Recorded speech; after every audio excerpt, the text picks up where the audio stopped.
Pure ज्ञान बिंदु का है, इसमें किसी प्रकार का कोई दिक्कत नहीं है। तो एक बार आगे यहाँ से लाइव इसकी और शुभकामनाएं बढ़े आगे, और ये आगे खूब बढ़े। और बाकी में जो चीज बताया था ना आपको, को अगर तक हाथ लेकर घर जाएंगे तो संभालेगा कौन, है ना। और जब तक माँ है, जब तक बाबूजी है, जब तक गुरुजी है, तब तक कुछ दे देते, नहीं तो मेरी सफलता पे इतराएगा कौन, है ना। ये सफलता तक वाकई में दिया है घर वाला को। और सबसे बड़ी खास बात यहाँ पर ये कि इसकी बड़ी वाली बहन भी यहीं से जॉब लेके गई है, वो भी टीचर में ही है ना। तो वो आज वहां से पढ़ी और ये यहाँ पे भर्ती हुई और उनका डीन का भी सिलेक्शन हुआ। तो ये कुछ कहेगी आपके सामने और बताएगी, अपना अनुभव साझा करेगी कि क्या पढ़ना चाहिए, कैसे पढ़ना चाहिए। क्योंकि बता देते हैं ये जनरल कैटेगरी तक नंबर लाई है ना। अब बहुत अव्वल है, लूसेंट बैच पढ़ रही है अलग से, अपना बैच में पढ़वे करती, जो स्रोत है पढ़ने के लिए वो पढ़ती थी, और आज वाकई में 1 to 5 में हुआ है। समझ सकते हैं कि क्या इसके लिए एक महत्वपूर्ण स्रोत है। ये बहुत दमदार है। आइए तो सुन लेते हैं।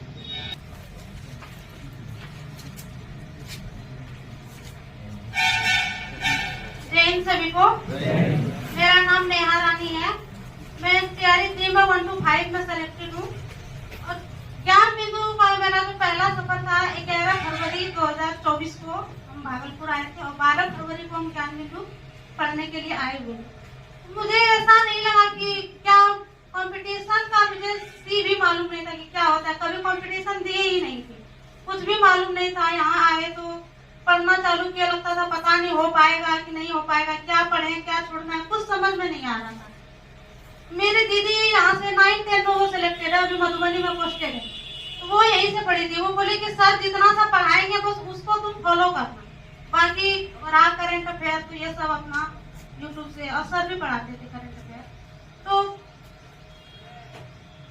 वैसा हम करते गए। लूसेंट बैच में जो आते थे क्यूज करने के लिए, उसमें लड़कों में क्या है ना, फाउंडेशन बहुत अच्छा था लूसेंट बैच में, और लड़कियों में ऐसा कुछ नहीं था। कोई पढ़ के आती थी तो कोई 2 ही लड़की आ रही है या 3 ही लड़की आ रही है, अगर कोई एब्सेंट हो गई तो उस दिन इतना बुरा हाल होता था लूसेंट में कि बताने के लायक नहीं रहता था लड़कियों का ग्रुप। और लड़कों में होता क्या था, सब बांट लेते थे कि इतना सा हमको पढ़ना है, तुम इतना पढ़ के आना, तुम उतना पढ़ के आना। तो कोई एक अगर जवाब नहीं दे रहा था तो दूसरा बोल देता था, और हम लोग हार जाते थे।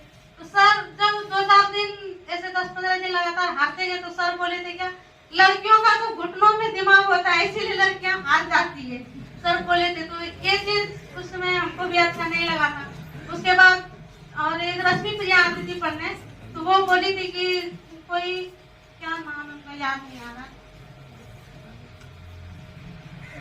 में याद से पढ़ने, कोई कुछ नाम याद नहीं आ रहा है, बोले कि वो भैया ना आ गए, वो छुट्टी पे थे 10 दिन के लिए, 10 दिन के बाद आए, बोले संभाल के पढ़ना, वो आ गए ना, अब जितना तो हम लोगों के लिए और मुश्किल हो गया है।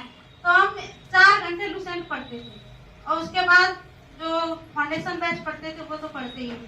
तो उसके बाद 4 घंटे पढ़ते थे तो 5 घंटे हम पढ़ने लगे लूसेंट। उसके बाद जीतने लगे तो फिर किसी दिन मुश्किल से फिर हारने लगे, वो तो सर को अच्छे से मालूम होगा। उसके बाद फाउंडेशन बैच रहा, फाउंडेशन में जितना होमवर्क मिलता था वो भी करते थे। कभी कभी हारना और जीतना तो जिंदगी का एक अहम हिस्सा है।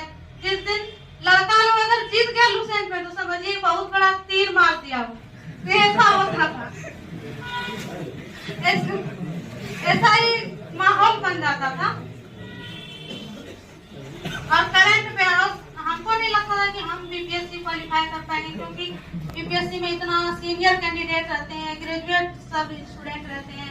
हमारा ग्रेजुएशन भी नहीं हुआ था, इंटर पास करके डीएलएड में एडमिशन लिए। 2021-23 हमारा बैच था, उसमें 2020-22 में सिलेक्शन हुआ, लेकिन 17 साल उम्र नहीं हो रहा था जिस कारण से एडमिशन कैंसिल हो गया। फिर 21-23 में लिए, फिर 19 साल में डीएलएड कंप्लीट की। उसके बाद सीटेट अपेयरिंग में ही किए दिसंबर 2022 में।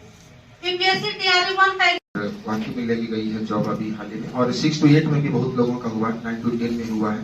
और अभी नया पोस्टर लगेगा, आपका भी सोचिएगा, आपका भी नाम एक छोटा सा पोस्टर में है, आपका भी फोटो है इसमें, बस ये थोड़ा ध्यान रखिएगा। अभी लगाएं मैं किसी का एक बार ताली बजा दीजिएगा। ये अब जा रही है, बिल्कुल शुभकामना है। जिस स्कूल में जा रहे हैं अच्छे से पढ़ाइएगा सभी बच्चे को, है ना, और ईमानदारी से पढ़ाइएगा। ये सम्मान